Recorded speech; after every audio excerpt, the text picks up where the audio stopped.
Welcome, welcome, and welcome back. We are officially on episode 4 of the Babel series. The story is really starting to pick up at this point.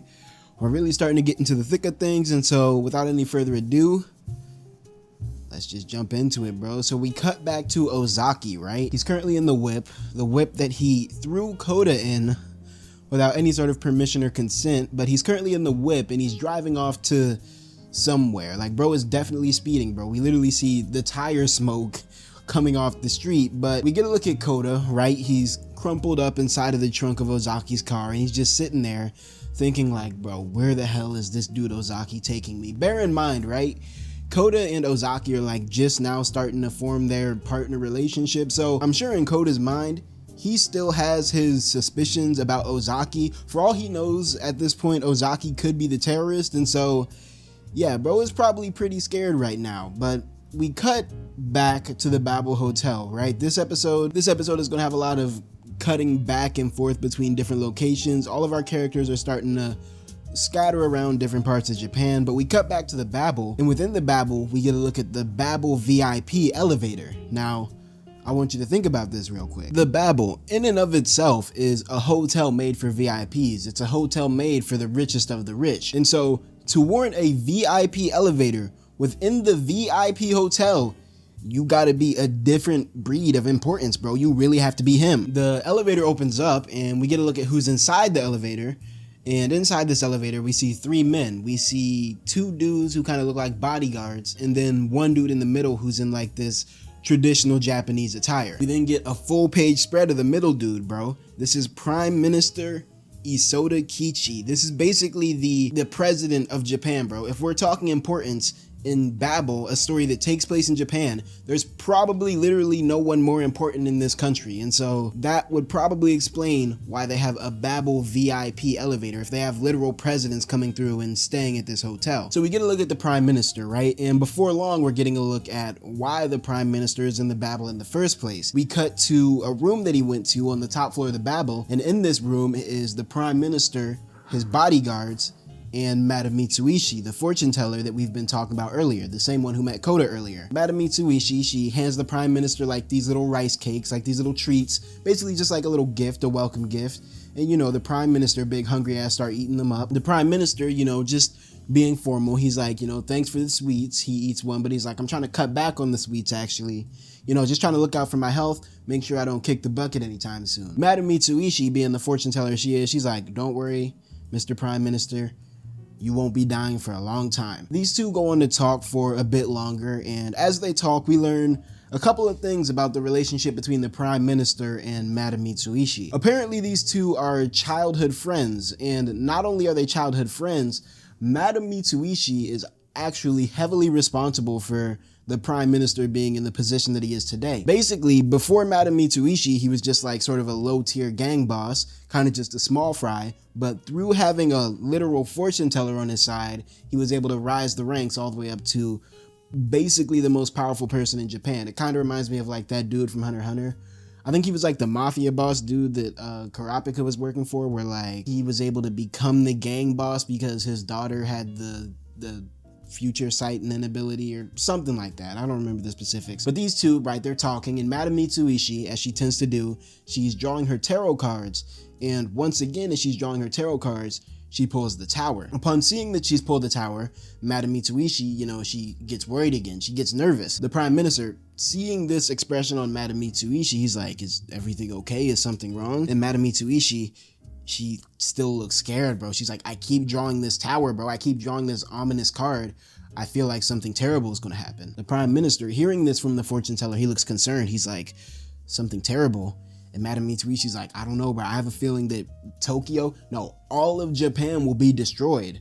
The prime minister, you know, he starts probing her further. He's like, by an earthquake? And Madame Mitsuishi's like, no, something bigger. The prime minister, he grabs another rice cake with his lying ass. That's 2 out of 4 rice cakes. His big ass said he was about to cut back. I don't see him cutting back, but you know what? I'm gonna let it slide, bro. But the prime minister, he tells Madame Mitsuishi, like, you know, if this were anybody else, I'd probably doubt what they're saying right now, but since I know your stamp, since I believe in your abilities, I'm gonna need you to tell me more. Madame Mitsuishi, she starts rubbing her head, right? She's like, I've just had this vague sense of unease all day. Like, I feel worse than I ever have with this fortune telling stuff. The prime minister is like, did you see the future? Do you know exactly what's gonna happen? And Madame Mitsuishi, she's like, not exactly, but I feel like there's gonna be a war. Like, the whole planet just seems to be covered in this evil aura. We get a look at the prime minister. He's smiling now.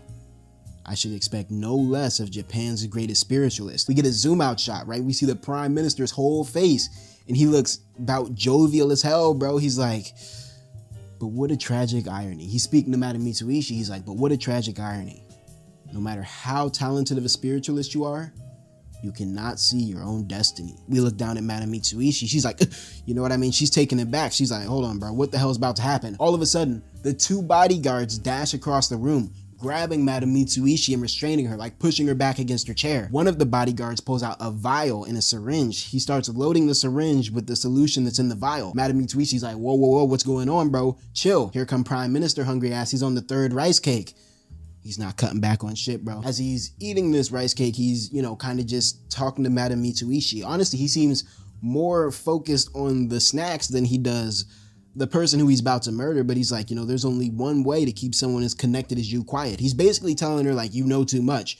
Madame Mitsuishi, she's like, bro, what are you doing? Like, what's going on? One of the bodyguards grabs her head and tilts it to the side so that her neck is exposed. The other bodyguard takes the syringe and administers a lethal injection. Prime Minister, watching all this, he's just chilling, right? He's drinking tea or whatever as Madame Mitsuishi falls back onto her chair, starts spazzing, foaming at the mouth, basically dying right there. And after she's gone, or after she stopped moving rather, the Prime Minister kind of just looks at her with a slightly disappointed but honestly unfazed expression. He's just like, forgive me, but this is for the future of Japan. We then cut back to an unknown location, an undisclosed location. And in this location, Ozaki with his Ferrari having ass is pulling up, right? He's finally letting Koda out of the trunk. Immediately after seeing the light of day again, Koda's like, where are we? What's going on?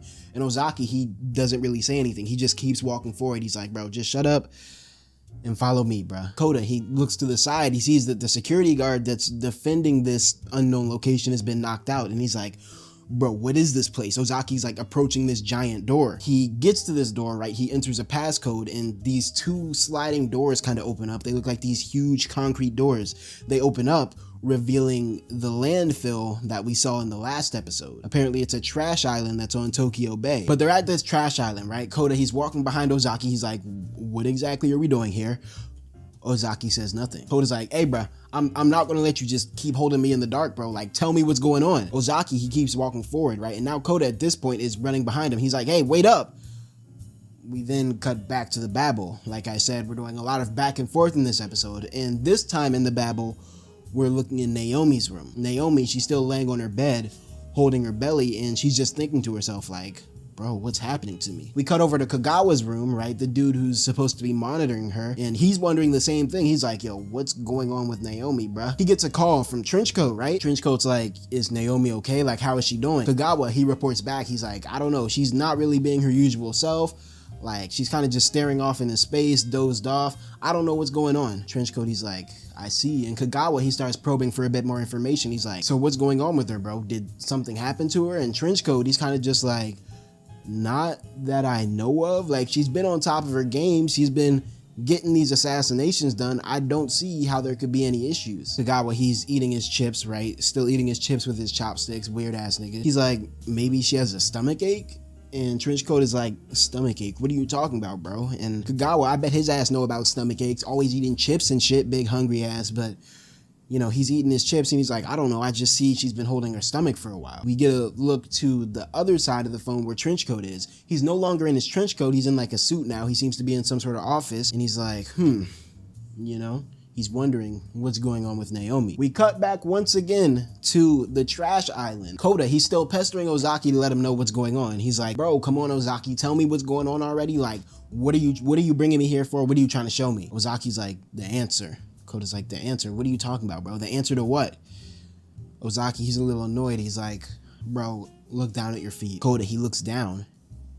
And he looks down to see the two disembodied domes of Mafia Tony, and his bodyguard. Now bear in mind, Koda, right, he's not really about all this murder shit, bro, about all this underworld shit. This is probably a crazy sight for him to be seeing right now. So he sees these heads and he literally falls onto his ass, bro. He starts hyperventilating. He's like, you killed him? But you told me, you were just knocking him out. You told me you just had to put him to sleep. Ozaki's like, it wasn't me, bro. Take a closer look at the corpse. Koda, he looks closer and he sees the bullet wound, the bullet hole in the bodyguard's head. He's like, damn, so if it wasn't you, who could have done this? Who shot, bro? Ozaki's like, that's exactly what I'm trying to find out. That's exactly what I've been looking for. Those are the people that I've been looking for, and I finally made it this far, bro. I finally found where they dispose of the bodies. Now, as he's saying this, Ozaki's like taking off his jacket. He's taking off his shirt. He's kind of stripping low-key, and Koda's like, hey, bro, what's going on here? We suddenly get this full-page spread, right? We're looking at Ozaki's back, big buff back, brolic back ass nigga, right? And on his back is just tattered with wounds, bro. Tattered with these small little circular wounds, bro. They look like bullet wounds. Koda, he sees these scars and he's like, are those bullet wounds? And Ozaki's like, hell yeah, bro. I was shot with a shotgun in my back when I was only 10. How the fuck Ozaki's big buff OP plot armor Ferrari having ass survived a shotgun shell to the back? You telling me all of them hit his back? All of them pellets hit his back and he's still here? That's one OP ass nigga, bro. I'm sorry. What superpower does he have, bro? What's his quirk, bro? Big all might ass nigga. But Koda, he sees this, or hears this rather. He hears Ozaki's backstory and he's like, you're kidding, right? No way you would have survived that. Ozaki, he once again goes anger mode, bro, has this wrathful expression on his face, and he's like, you have no idea how many times I wished what I was saying wasn't true. You have no idea how many times I wish this wasn't my reality, because my family was killed right before my eyes. We're then taken to a flashback, or a little mini flashback rather, of Ozaki's past as he's narrating what's going on. He's like, yeah, my mother and father had their heads blown to pieces like watermelons. And he's like, me personally, I tried to protect my sister. I tried to jump in the line of fire, but bro, I was 10. There's only so much I could do. And that's how he got all those bullet pellets on his back. Bro was literally clapped dead in the back, square in the back meat, with a shotgun shell. You gotta respect it, bro. You gotta respect it. W older brother. Koda, he hears this and he's like, holy shit, bro. Like, I've never seen an expression like this on Koda's face before, bro. Low-key looking ugly as hell right now, but it's whatever. He's like, I never knew this dude Ozaki had such a dark past. Ozaki, he continues to go on. He continues to monologue, to have his little, edgy anime character backstory monologue story moment. He's like, I somehow miraculously survived and was taken to an orphanage. We're basically getting like the Ozaki lore right now. And he's like, at this orphanage, I met Sayuri, and she basically became like an older sister to me. Koda, he takes note of this, right? Because he's never met Sayuri before. So he's like, okay, so Sayuri isn't his biological sister. She's like sort of an adoptive sister of sorts, almost like a stepsister in a way. Ozaki continues to monologue. He's like, I spent years looking for the people that killed my family. He goes on to explain that his father was a detective, and he believes that his father was targeted because, maybe he was targeted by someone who he had a case on. Maybe he was targeted as some sort of retaliation, something like that. And Koda's like, okay, I see what you're getting at. And so who is it? Like, who did it? And Ozaki, he looks disappointed. He's like, I don't know yet. I'm still trying to figure that out. But what I do know is that this person is in the babel right now. Koda, he's like, bro, swear to God. And Ozaki is like, bro, I promise, bro. I had to join this organization in order to get this information. Basically, Ozaki's on kind of like an infiltration mission, right? He joined the underworld so that he could join this organization so that he could become closer to the person who killed his father. Basically, he's joining the enemy to sniff out who's in charge so he can get his get back. He explains this to Koda, and then he kicks over a mattress, right? Under this mattress, we see the suitcase lady. She's like stuffed into some sort of washing machine or some type of dryer, something like that. I don't know why these murderers are obsessed with shoving her into these cramped ass spaces, right? Like they couldn't have just beheaded her like Tony San-Lung. Koda, he's like, hold on, that's that girl that you were with? And Ozaki was like, yeah, she was one of the targets. She was one of the targets that I was assigned to kill. So I took her to the babel to, get her done. Koda's like, bro, how could you help this organization kill people, bro? Like, you're insane. He's like, I understand you're trying to get vengeance for your family, but then Ozaki's like, do you understand though? I don't think you would understand, bro. And Koda's like, bro, how many people have you gotten killed so far? Ozaki, he keeps it a buck. He's like, well, we got the cabin attendant, right? We got suitcase lady.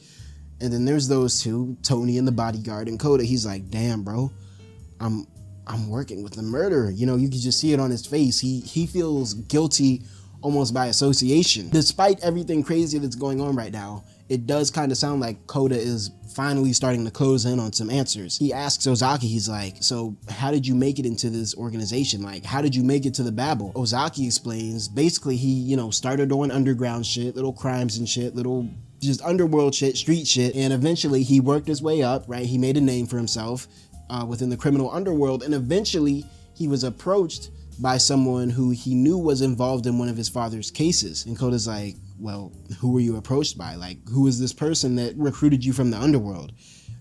And 𝙏𝙧 looks at him. He's like, the babel's concierge, 𝙏𝙖𝙡𝙠. 𝙏𝙠's like, whoa, bruh. Like, all right, let's talk about the implications of this, right? The babel's concierge, the head person at the babel right now, the 𝙏𝙠's boss, from what we can tell so far, is tied in with these underground affairs, meaning that at the very least, the entire babel hotel has some crazy shit going on, bro. This would explain why so many people are coming up missing in the babel. This would explain why we got people like 𝙏𝙖𝙡𝙠, Kagawa, right? Who have access to all the babel security system, who's in there stalking people, right? There's something deeper about this hotel that we're starting to dig into. We cut back to the babel, right? We cut back to Kagawa, who we were just talking about, and he's in there with Trenchcoat, and then we finally get an unobscured look of Trenchcoat's face from the front view, and it's 𝙏𝙠's boss. It's the hotel head concierge. He calls Naomi again, right? And as he's talking to her, he's watching her on the security system. He's like, I'm sorry to keep calling you again, Naomi. And Naomi's like, what? Like, what do you want? I told you I have something going on.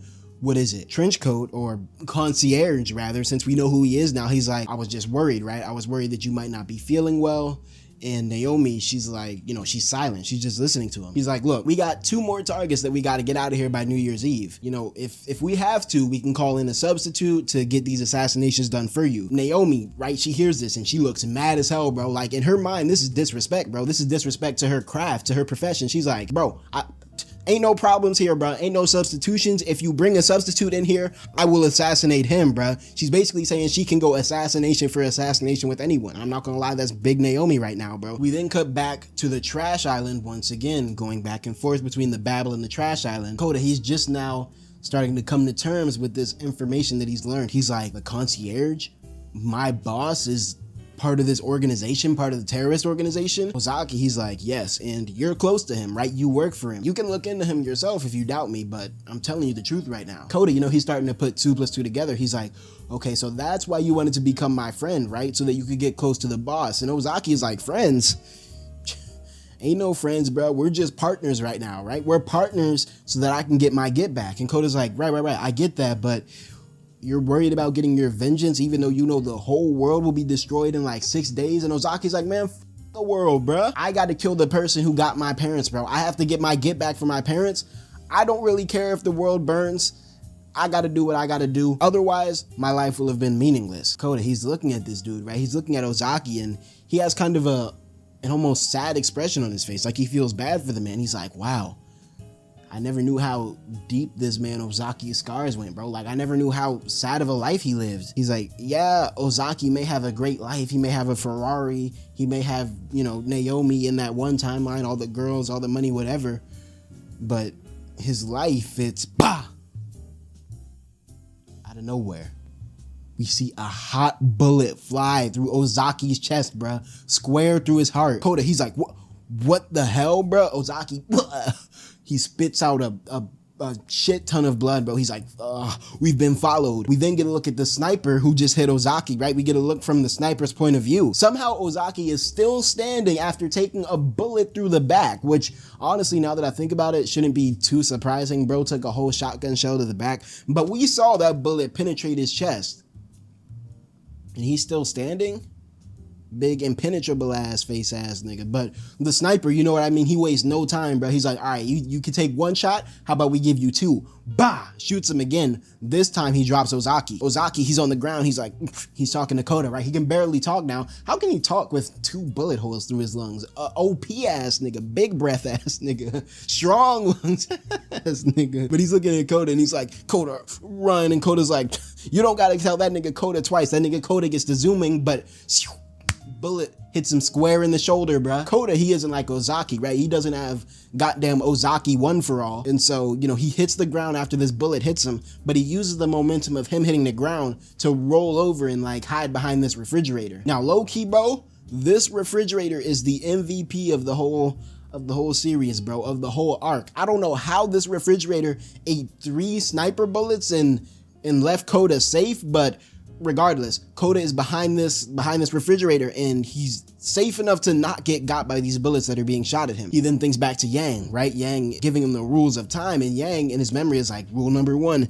do not die. Remember, if you die, we're all fucked. And Koda, he's thinking like, oh shit, I'm about to die. This is bad. He pulls his phone out of his jacket and he starts calling Yang. He's like, bro, please pick up. Please pick up. We cut over to Yang, right? And Yang, he's over there struggling himself, right? He picks up the phone. He's breathing heavy. He's like, hello? We then get a zoom out shot of Yang. Somehow his old young ass, you know, because he's old and young at the same time, but somehow his old young ass fell out the wheelchair, right? And he didn't have a life alert on him or nothing. And so he's just on the ground struggling, right? We get a look back at the trash island, right? Koda, he's on the phone. He's like, Yang, I need you to reset the timeline. Please, bro, reset the timeline. Like, this shit is urgent. Yang is like, bro, what happened, bro? Because you got to realize, this is a calculated risk for Yang, right? He could reset the timeline, age up, and age into his death. And as Koda's on the phone, the dude with the sniper rifle is approaching him. He's like, Yang, I can explain it to you later, but please, bro, I need you to reset the timeline right now. If you don't, it's a wrap. Yang is like, all right, I'm gonna do it, but you know I only have a few days left in me, bro. When you come back, it could be wraps for me. And Koda's like, it's okay, bro. It's gonna be okay. Just please reset the... He feels the barrel of the sniper rifle hit the back of his head. Here come Yang, old ass, right? He's reaching for his pocket watch, which he apparently dropped, but he's going to grab it, right? And luckily for Koda, this murderous ass sniper, you know, he had to get in his last little bit of anime villain yap before pulling the trigger. He's like, you're too careless. You fail as a hotel keeper. Koda, he closes his eyes and he just prays that Yang gets to the watch on time. And just in the nick of time, Yang gets to his watch and resets the timeline, causing Koda to spawn back into December 24th, back into basically where he had started. Yang, right, he spawns back into December 24th too, right? But he went from old as hell to old as, I don't even know, bro, but he's on his last limbs at this point, right? He just barely made it out of this timeline reset alive, bro. We cut back down to Koda, right? And he suddenly feels a sharp pain in his shoulder. He looks down on the ground. Blood is starting to pool on the ground. It's dripping down his arm, off his hand. And he kind of doubles over. He's like, holy shit. So if I go back in time, it doesn't matter. My injuries aren't reset. He falls over, right? He doubles over and Yukiko sees him. She's like, yo, is everything okay? We then get a look at Naomi, right? You have to remember, Naomi is coming into this hotel on this night, right? This is the first night she comes into the Babel. So she walks into the hotel, right? Everything's chill. She got on her Gucci shades again or whatever. You know, the person at the front desk is asking her like, so how long do you plan on staying here, ma'am? Like, how many days do you need? Naomi looks down, right? Something feels off. The hotel keeper, he's like, ma'am, is everything okay? And Naomi looks down to see that she is suddenly carrying a full-term pregnant baby, bro. The baby that was within her belly in the last timeline became full-term pregnant because of this reset, bro.